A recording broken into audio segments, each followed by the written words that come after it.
नमस्कार, मैं हूं पवन त्यागी। बिहार में नीतीश कुमार अचानक से वहां के राज्यपाल से मिलने पहुंच जाते हैं।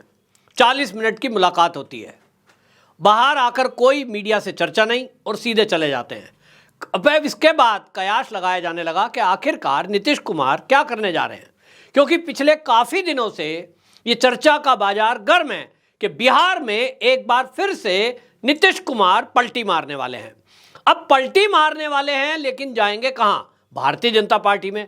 और भारतीय जनता पार्टी में अमित शाह ने पहले बोला एनडीए में नीतीश के लिए रास्ते बंद हैं, लेकिन एक ताजा इंटरव्यू में वो रास्ते खुल गए। इसका मतलब ये हुआ कि जब अमित शाह ने ये कह दिया कि कोई चर्चा होगी तो हम विचार करेंगे, अब इसी को लेकर प्रस्ताव वाली बात जब अमित शाह ने कही कि कोई प्रस्ताव आएगा तो विचार करेंगे, तो क्या कोई प्रस्ताव ले जाने के लिए तैयार है? और इसको आपको बता दूं कि नीतीश कुमार ने जो कदम उठाया है, राष्ट्रीय कार्यकारिणी का बदलाव, मंत्रिमंडल का बदलाव, दोनों बदलाव इसलिए किए हैं क्योंकि भारतीय जनता पार्टी को जो प्रस्ताव लेकर जाने वाला बंदा है उसका नाम है केसी त्यागी। केसी त्यागी बहुत सीनियर लीडर हैं और मोदी जी से उनके अच्छे संबंध हैं। मोदी जी से सीधी वो बात करते हैं। अमित शाह भी उनका बहुत रिगार्ड करते हैं। और इसी के कारण आपको बता दूं, जिस नीतीश कुमार ने लालू प्रसाद यादव से समझौता करते समय उनको साइड कर दिया था, फिर से उनको राष्ट्रीय प्रवक्ता बनाया गया। और इतना ही नहीं, अब की बार उनको एक नई पोस्ट भी दे दी, राजनीतिक सलाहकार, राष्ट्रीय सलाहकार। अब राष्ट्रीय सलाहकार की पोस्ट का मतलब है कि वो सलाह देंगे। और सलाह क्या देंगे? क्या वो ये सलाह देंगे कि लालू प्रसाद यादव के साथ लोकसभा चुनाव लड़ो, इंडिया अलायंस का हिस्सा बनो, तो या वो सलाह देंगे कि मोदी के साथ मिलने में ज़्यादा फायदा है? और इसीलिए मैंने जैसा आपको पहले भी बताया कि जो नीतीश कुमार के 16 सांसद हैं, उनका सीधा सीधा कहना यह है कि नीतीश जी या तो कर लो फैसला जल्दी, वरना हम पार्टी से देंगे इस्तीफा, भारतीय जनता पार्टी में जाएंगे तो हमारी सीट पक्की है, क्योंकि मोदी जी के फेस पे जो चुनाव लड़ा जाएगा वो मोदी की जीत की गारंटी होगा।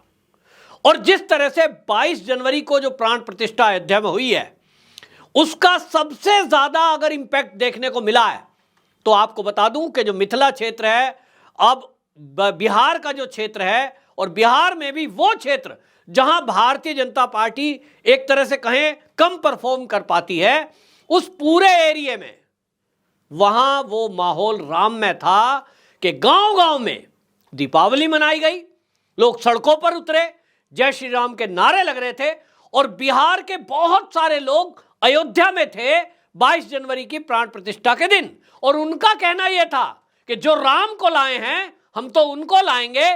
और ऐसे लोग जिन्होंने राम भक्तों पर गोली चलवाने का काम किया, वो दल जब इंडिया अलायंस में शामिल है, वहां लालू प्रसाद यादव खड़ा है, वहां कांग्रेस खड़ी है, ऐसे दलों के साथ तो हम बिल्कुल भी सोच भी नहीं सकते कि उनको वोट देंगे।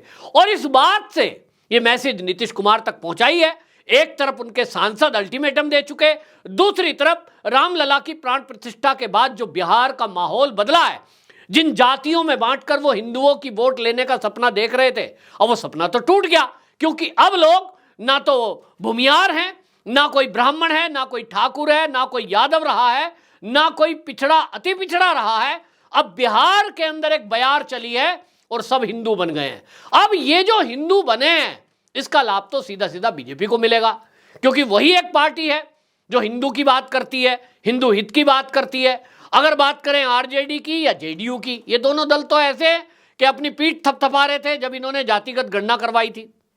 अब इसीलिए जो माहौल बदला है, उस माहौल में नीतीश कुमार जो अभी तक नापतोल करने में लगे हुए थे, अब उनको लग गया कि उनके हाथ से सांसद भी गए और कुर्सी तो जाएगी ही जाएगी, क्योंकि तेजस्वी यादव जो हैं, लगातार दबाव बनाया जा रहा है आरजेडी की तरफ से कि भैया कुर्सी खाली करो, सीएम इनको बनाओ। ये बात अलग है कि नीतीश कुमार अपनी तिगड़म की वजह से और दिमागी खेल की वजह से अभी तक सीएम की कुर्सी पर टिके हुए हैं।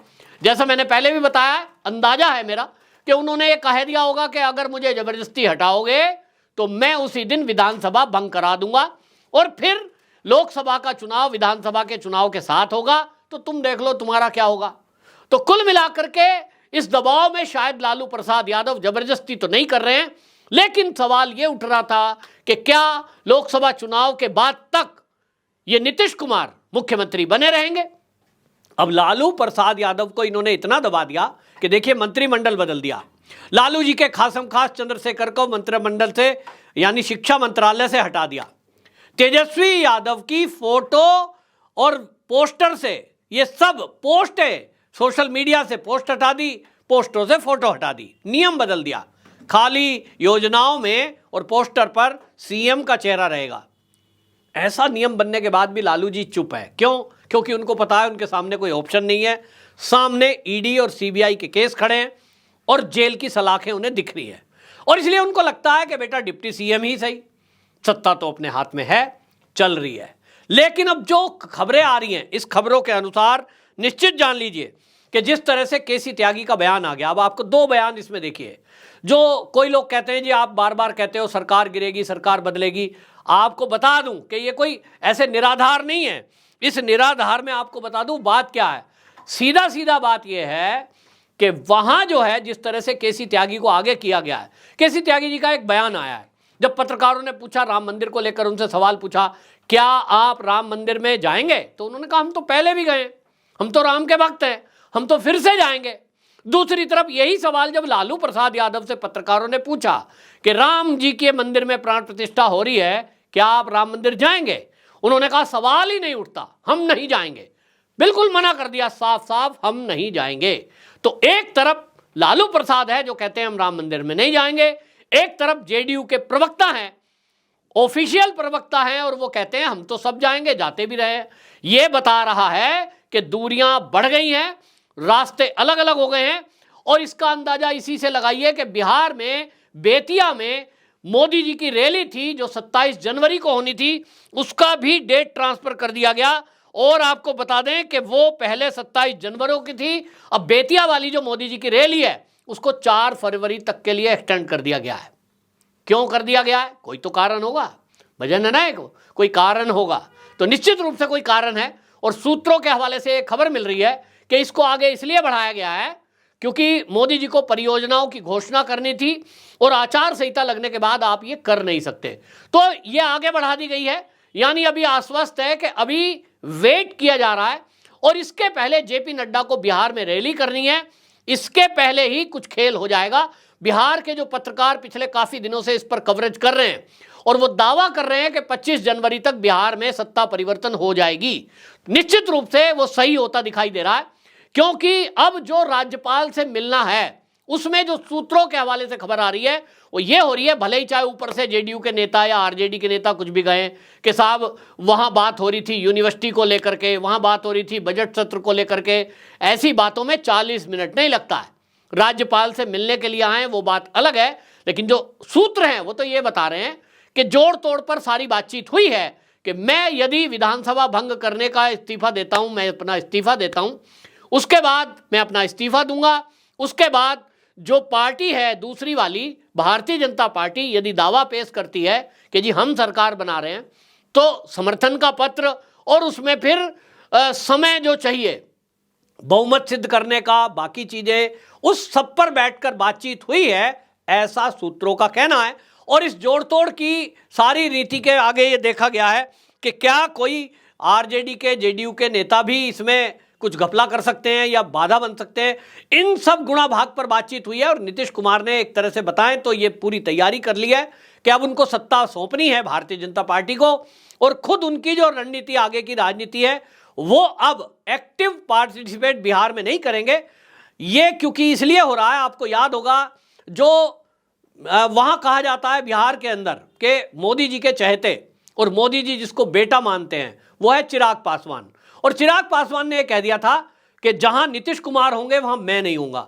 इस तरह की बातें हुई थी, तल्खियां बढ़ी थी। हालांकि राजनीति में कोई किसी का दुश्मन नहीं होता, ये एक पुरानी कहावत है, लेकिन यह भी कहा जा रहा है कि इसी वजह से अब नीतीश कुमार को एक्टिव पॉलिटिक्स से अलग कर दिया जाएगा और उनको किसी भी राज्य का राज्यपाल बनाया जा सकता है। उनकी सम्मानजनक यहां से विदाई, और जो समस्या है कल को उनको कोई पलटू राम भी नहीं कहेगा, क्योंकि अब आपको बता दें कि नीतीश कुमार खुद ये फैसला कर सकते हैं विधानसभा में पहले वो अपनी बात रखेंगे, ये ऐसा मुझे सूत्रों से पता लगा है।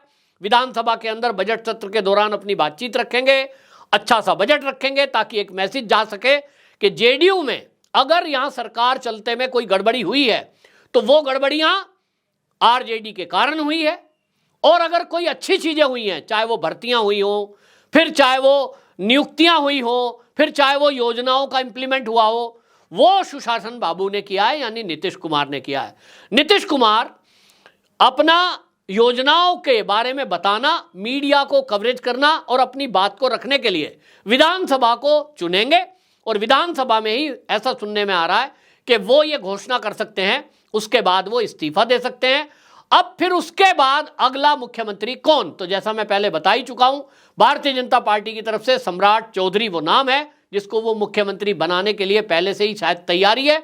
इसके बाद जो जेडीयू है वो बीजेपी को सपोर्ट करेगा, और उसके अलावा वीआईपी, हम और जो चिराग पासवान की पार्टी है लोक जनशक्ति पार्टी, ये दल पहले से ही साथ में हैं ही, और इसीलिए बड़ी आसानी के साथ भारतीय जनता पार्टी का मुख्यमंत्री बिहार में बन जाएगा, और उसी के बाद ये चुनावों की घोषणा होगी, और उसके बाद मोदी जी की रैली बेतिया के अंदर जब होगी तो स्टेज पर आपको नीतीश कुमार उनके साथ खड़े हुए दिखाई दिए जा सकते हैं। ये जो सूत्र हैं उनके हवाले से खबर आई है। दूसरी तरफ राहुल गांधी है, वो जिस तरह की बातें कर रहे थे, वो दावा कर रहे थे कि हमारी जो यात्रा है उसमें एक रैली होनी है, उसमें स्टेज पर कांग्रेस के एक नेता ने कह दिया नीतीश कुमार हमारे साथ होंगे। उसको भी आपको बता दूं जेडीयू के नेताओं ने बिल्कुल इनकार कर दिया, और उस इनकार करने में आपको बता दें कि खालिद अकबर हैं जेडीयू के बड़े नेता, और केसी त्यागी, दोनों ने उसको इनकार कर दिया। ये बता रहा है कि कांग्रेस इंडिया अलायंस के नेता या लालू प्रसाद यादव कुछ भी दावा करें, नीतीश कुमार ने फाइनली अपनी तैयारी कर ली है कि वो एक बार फिर से एनडीए के साथ जाने वाले हैं, और इस बार भारतीय जनता पार्टी की कंडीशन पर वो शामिल होंगे। 16 सांसदों को टिकट मिले ये तभी हो सकता है, और उस कंडीशन पर भारतीय जनता पार्टी भी तैयार है। अल्टीमेटली भारतीय जनता पार्टी की भी जो तैयारी है अपने दम पर, वो 35 सीटें जीत सकती है, 35 से 35 के बीच। जेडीयू अगर साथ में मिलती है तो वो 39 पर पहुंच जाएगी, 40 की 40 भी जीत सकती है अब जैसी हवा चल रही है। लेकिन उसके आगे राज्य में सरकार, मुख्यमंत्री भारतीय जनता पार्टी का होना, ये एक राज्य पे राज होना, ये बड़ी एक तैयारी है, और भारतीय जनता पार्टी इस मौके को खोना नहीं चाहती कि एक साल अगले बिहार का विकास जब वो करना चाहती है, ऐसे में डबल इंजन की सरकार जरूर चाहिए। लॉ एंड ऑर्डर की सिचुएशन को कंट्रोल करना बहुत जरूरी है। अगर चुनाव के पहले ये सब भारतीय जनता पार्टी के हाथ में आ जाएगा तो निश्चित जानिए कि भारी बहुमत से भारतीय जनता पार्टी के कैंडिडेट जीतेंगे। भारतीय जनता पार्टी के हाथ में दोनों तरफ लड्डू है, अगर जेडीयू साथ आती है तो, और नहीं साथ आती है तो अपने दम पर वो 35 सीटें जीत ही जाएंगे। नुकसान केवल जेडीयू का है जिनके 16 सांसद हैं आज की डेट में। अगर इंडिया अलायंस में वो रहते हैं तो 16 में से कम 8 सांसदों के टिकट कटना तय है, क्योंकि जो कम्युनिस्ट पार्टी माले है सीपीआई-एम, वो इस बार 6 टिकट मांग रहे हैं, कांग्रेस टिकट मांग रही है, और कुल मिलाकर उस सिचुएशन में जितने भी ये सांसद खड़े होंगे, जैसा कि पीके ने भी कहा, जेडीयू के सांसदों के जीतने के कोई चांस नहीं है, मात्र 3 से 4 सांसद जीत सकते हैं। तो भैया जीता हुआ सांसद कभी नहीं चाहेगा कि मैं ना रहूं, और वो भारतीय जनता पार्टी के साथ जाकर जीत की गारंटी है, क्योंकि वो मोदी की गारंटी है। और इसीलिए जेडीयू के सांसद नीतीश पर दबाव बनाकर फाइनली अपना निर्णय कर चुके हैं कि 2-4 दिन के अंदर या तो निर्णय कर लो या तो हम चले। और इसीलिए राज्यपाल से मिलकर अगला मुख्यमंत्री भाजपा का बने, इसकी तैयारी में नीतीश कुमार ने फाइनली राज्यपाल से मुलाकात करके अपना फॉर्मूला बता दिया है। अब इसकी बात आगे पार्टी आला कमान तक पहुंचनी है, और अगले 24 घंटे, जैसा मैंने पिछले वीडियो में 48 बताया था, अब मात्र अगले 24 घंटे में यह निर्णय होने जा रहा है कि अगला मुख्यमंत्री कब शपथ लेगा। वंदे मातरम।